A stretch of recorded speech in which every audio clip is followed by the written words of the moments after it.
bienvenue sur Life IQ avec Lisa, votre présentatrice. J'espère que vous allez très bien. Pour tous ceux qui visionnent cette vidéo pour la première fois, abonnez-vous si vous voulez. Mettez autant de commentaires comme vous voulez aussi. Et sachez que cette chaîne est une chaîne de politique, de bonne gouvernance des pays africains en relation avec toutes les politiques et gouvernances dans le monde entier. Alors, vous êtes là très bienvenue. Installez-vous. Cette petite vidéo ne sera pas trop longue, mais je vous encourage vraiment à mettre autant de commentaires que vous voulez. Surtout les commentaires qui seront constructifs et surtout éducatifs. Nous aiderons tous en tant qu'Africains. Mais tout ce qui sera comme injure intentionnelle seront automatiquement enlevés. Vous êtes là très bienvenue. Alors, cette vidéo que je vais faire tout à l'heure, que je suis en train de faire, est une vidéo, sinon le sujet m'a été donné depuis près de très longtemps. Mais je n'avais pas fait de vidéo dessus. J'attendais le moment opportun pour faire la vidéo. Alors, le titre de cette vidéo sera un peu long. Et donc, le titre sera... Ça va dépendre vraiment de mon inspiration, mais elle pourra être, par exemple, l'Algérie, Maroc, Tunisie, Égypte, c'est-à-dire, entre parenthèses, Maghreb, versus Sud-Est ou Sud-Est et Centre-Africain. L'Afrique, entre parenthèses, ou entre griffes, l'Afrique aux Africains, Djurgurda, roi Munib,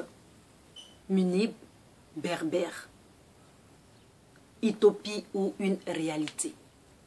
C'est un peu long, c'est pour que vraiment tout le monde mette assez de commentaires. Je fais maintenant cette vidéo après plusieurs observations sur la toile pour cette chaîne qui parle de gouvernance et de politique, des rapports entre nos pays africains et aussi les problèmes que nous voyons qui jalonnent dans nos sociétés. Bon, tout le monde peut observer, je suis africaine, ça c'est pour sûr, et avec mon apparence, on peut essayer de deviner mon origine. Même si on n'arrive pas à le faire exactement, on saura que je suis une Africaine. Alors, dans cette vidéo, la question qui m'a intriguée ou qui m'intrigue et que j'aimerais bien que vous apportez autant de commentaires que vous voulez, les commentaires qui viennent de votre cœur, c'est que par observation, puisque ma chaîne parle souvent de l'Afrique du Nord, et nous savons qu'en Afrique du Nord, il y a des Africains, c'est-à-dire des Africains qui ont la peau différente de la majorité de ceux qui sont en Afrique du Nord, comme moi par exemple. J'ai remarqué que souvent, dans certains commentaires, il y a certains Africains du Nord qui appellent leurs frères africains du Sud des Africains. Ils les appellent ils les appellent les Africains. Je me suis posé la question, mais... Et j'ai fait l'observation. Et à plus de 10 fois dans les commentaires, souvent bon, les commentaires ne sont pas nécessairement négatifs, hein. Les commentaires sont positifs, mais ils appellent les autres Africains, Africains. Je ne comprenais pas pourquoi. Et donc c'est vraiment un débat ouvert. Est-ce que ceux qui appellent les Africains, les autres Africains, excepté ceux du Nord, sont plus africains que ceux qui sont en Afrique du Nord, ou sont moins africains que ceux-ci, ou ces derniers?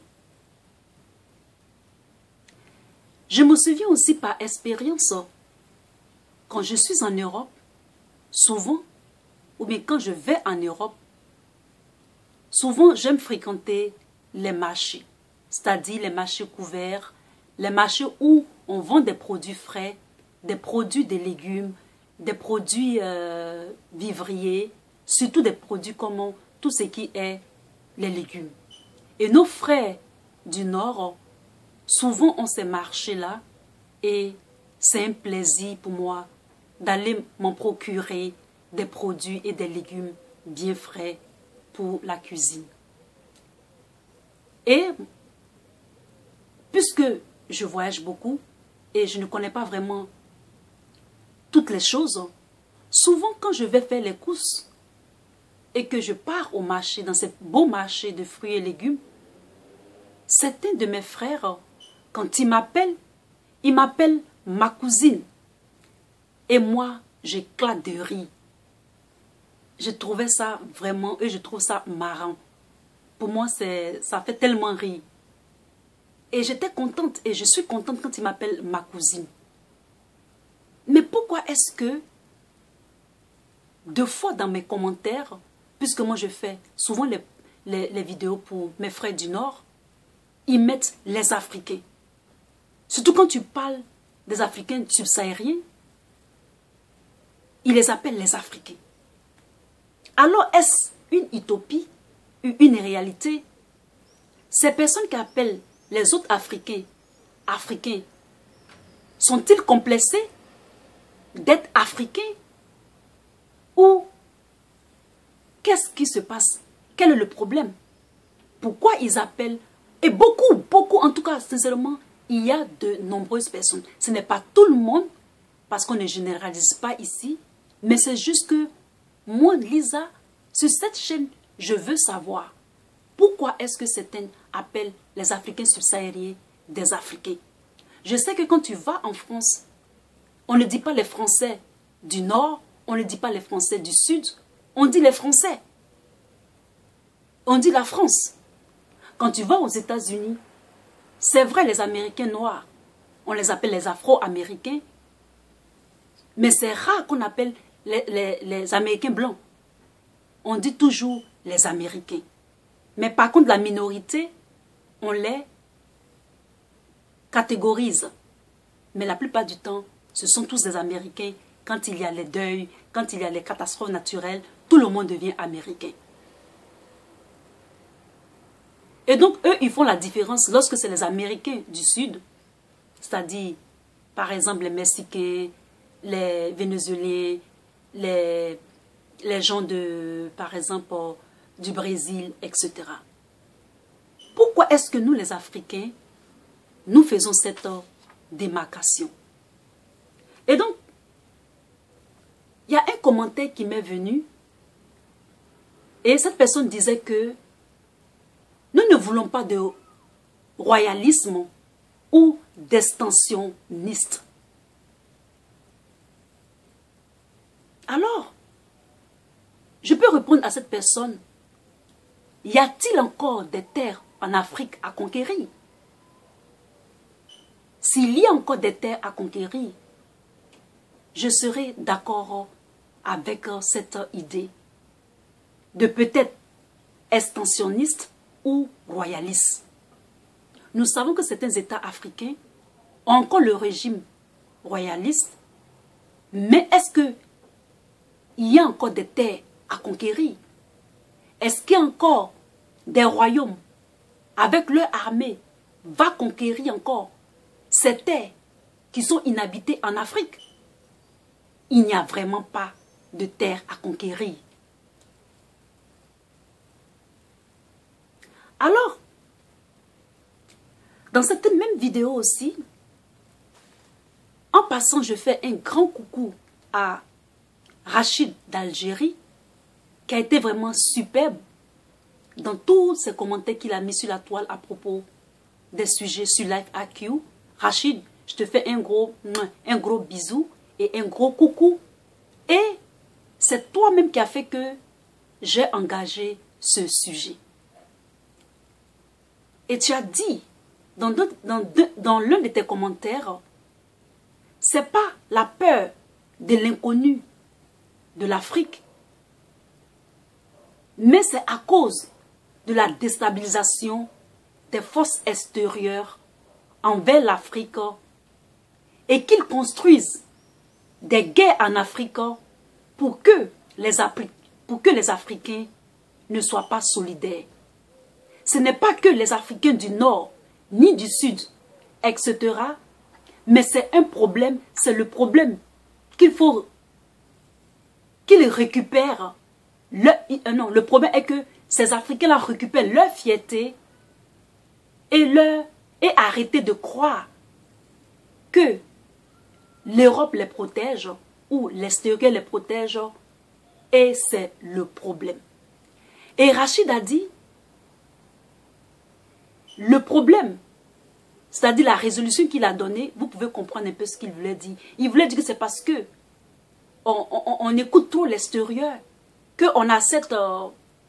c'est-à-dire, mais ne touche pas à ma chose. Si tu touches à ma chose, je vais m'énerver ou je vais me fâcher. C'est pour moi, c'est ma propriété. Et c'est cette mentalité-là qui pousse certains de nos frères à penser comme ça. Et donc Rachid a dit, pour la solution, c'est que, il a dit, c'est le problème qu'on ne peut pas unir. Ils aiment que les Africains soient séparés pour mieux dominer les pays du Nord. Ils veulent que l'Africain du Sud, etc., s'éveille et arrête. Non, en fait, il veut que les Africains, pour lui, Rachid, il veut que les Africains soient éveillés et doit arrêter d'être naïf envers l'extérieur, envers les pays européens.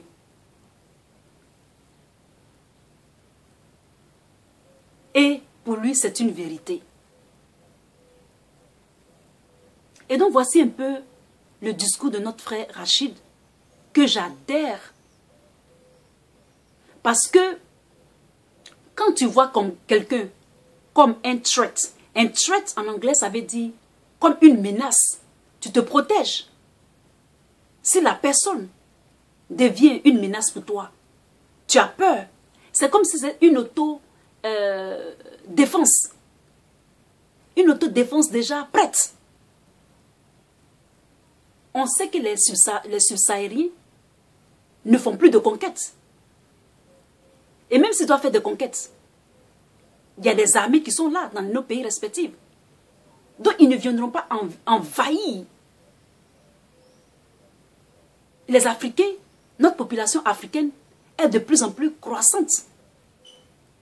Donc il faut que nous arrêtions d'être naïfs, comme notre frère Rachid l'a dit. Il faut qu'on soit unis de façon individuelle dans nos pays pour mieux contrecarrer notre ennemi commun. Nous, Africains, on n'a aucune colonie, on n'a aucune armée, nulle part sur la terre. Et donc maintenant, nous, Africains, nous devons être réveillés. Parce que le roi Jourda, un roi munide berbère, avait dit l'Afrique aux Africains.